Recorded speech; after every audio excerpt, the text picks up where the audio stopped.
दोस्तों नमस्ते।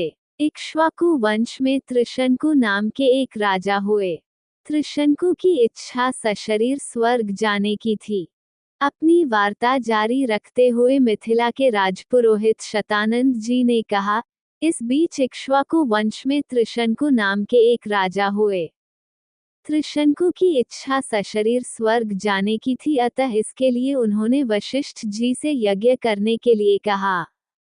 वशिष्ठ जी ने बताया कि मुझमें इतनी सामर्थ्य नहीं है कि मैं किसी व्यक्ति को शरीर सहित स्वर्ग भेज सकूं। वशिष्ठ जी के असमर्थता प्रकट करने पर त्रिशंकु ने यही प्रार्थना वशिष्ठ जी के पुत्रों से भी की, जो दक्षिण प्रांत में घोर तपस्या कर रहे थे। इस पर वशिष्ठ जी के पुत्रों ने कहा कि अरे मूर्ख, जिस काम को हमारे पिता नहीं कर सके तू उसे हमसे कराना चाहता है। ऐसा प्रतीत होता है कि तू हमारे पिता का अपमान करने के लिए यहाँ आया है। उनके इस प्रकार कहने से त्रिशंकु ने क्रोधित होकर वशिष्ठ जी के पुत्रों को अपशब्द कहे। वशिष्ठ जी के पुत्रों ने रुष्ट होकर त्रिशंकु को चांडाल हो जाने का शाप दे दिया। शाप के कारण त्रिशंकु का सुंदर शरीर काला पड़ गया। सिर के बाल चांडालों जैसे छोटे छोटे हो गए। गले में हड्डियों की माला पड़ गई। हाथ पैरों में लोहे की कड़े पड़ गए। त्रिशंकु का ऐसा वेश देखकर उनके मंत्री तथा दरबारी उनका साथ छोड़कर चले गए। फिर भी उन्होंने सशरीर स्वर्ग जाने की इच्छा का परित्याग नहीं किया। वे विश्वामित्र के पास जाकर बोले कि ऋषिराज, आप महान तपस्वी हैं। मेरी सशरीर स्वर्ग जाने की इच्छा को पूर्ण करके मुझे कृतार्थ कीजिए। विश्वामित्र ने कहा कि राजन, तुम मेरी शरण में आए हो, मैं तुम्हारी इच्छा अवश्य पूर्ण करूंगा। इतना कहकर विश्वामित्र ने अपने उन चारों पुत्रों को बुलाया जो दक्षिण प्रांत में अपनी पत्नी के साथ तपस्या करते हुए उन्हें प्राप्त हुए थे, और उनसे यज्ञ की सामग्री एकत्रित करने के लिए कहा।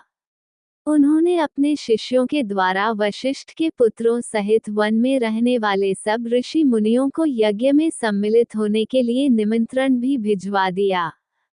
शिष्यों ने लौटकर बताया कि सब ऋषि मुनियों ने निमंत्रण स्वीकार कर लिया है, किंतु वशिष्ठ जी के पुत्रों ने ये कहकर निमंत्रण अस्वीकार कर दिया कि जिस यज्ञ में यजमान चांडाल और पुरोहित क्षत्रिय हो, उस यज्ञ का भाग हम स्वीकार नहीं कर सकते। ये सुनकर विश्वामित्र जी ने क्रुद्ध होकर कहा कि उन्होंने अकारण ही मेरा अपमान किया है। मैं उन्हें शाप देता हूँ कि उन सब का नाश हो। आज ही वे सब कालपाश में बंध कर यमलोक को जाएं और 700 वर्षों तक चांडाल योनि में विचरण करें। उन्हें खाने के लिए केवल कुत्ते का मांस मिले और सदैव कुरूप बने रहें। इस प्रकार शाप देकर वे यज्ञ की तैयारी में लग गए। शतानंद जी ने आगे कहा, हे राघव, विश्वामित्र के शाप से वशिष्ठ जी के पुत्र यमलोक सिधार गए। वशिष्ठ जी के पुत्रों के परिणाम से भयभीत सभी ऋषि मुनियों ने यज्ञ में विश्वामित्र का साथ दिया। यज्ञ की समाप्ति पर विश्वामित्र ने सब देवताओं को नाम ले लेकर अपने यज्ञ भाग ग्रहण करने के लिए आह्वान किया, किंतु कोई भी देवता अपना भाग लेने नहीं आया। इस पर क्रुद्ध होकर विश्वामित्र ने अर्घ्य हाथ में लेकर कहा कि हे त्रिशंकु, मैं तुझे अपनी तपस्या के बल से स्वर्ग भेजता हूँ। इतना कहकर विश्वामित्र ने मंत्र पढ़ते हुए आकाश में जल छिड़का और राजा त्रिशंकु शरीर सहित आकाश में चढ़ते हुए स्वर्ग जा पहुँचे। त्रिशंकु को स्वर्ग में आया देख इंद्र ने क्रोध से कहा कि रे मूर्ख, तुझे तेरे गुरु ने शाप दिया है, इसलिए तू स्वर्ग में रहने योग्य नहीं है।